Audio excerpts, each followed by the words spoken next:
Come November, if All Inspector is the Democratic nominee and Mr. Toomey, the conservative Republican, the former congressman, is the Republican nominee, Tom Ridge will vote for who?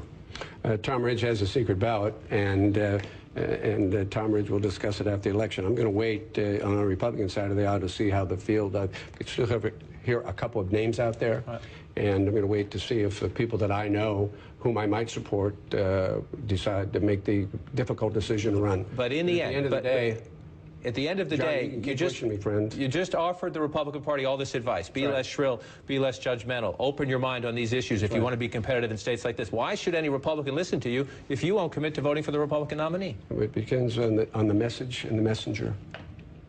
You know, I'm a strong Republican, but I've never, ever voted straight Republican ticket in my life, and I never will. My mother was a Republican committee woman.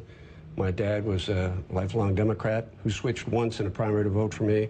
But at the end of the day, I think it's when you close the curtain behind you, it makes America very unique. It's a secret ballot. And when Tom Ridge, son of Erie, yep, Vietnam veteran, former governor, former congressman, former cabinet secretary, when you close the door on this race for Senate, have you closed the door on running again? Might Tom Ridge say want to change his party by running for president in 2012? Tom Ridge is going to do everything he can to make sure that we have a Republican governor in 2010 and in Pennsylvania, and we'll work within the Republican Party so that we win the presidency in 2012, and we'll just leave it at that. That wasn't a no. Well, you can interpret it any way you want to, John. Those are my present plans. Tom Ridge, former cabinet secretary, former governor, thanks for joining us today. Up next, debuting exclusive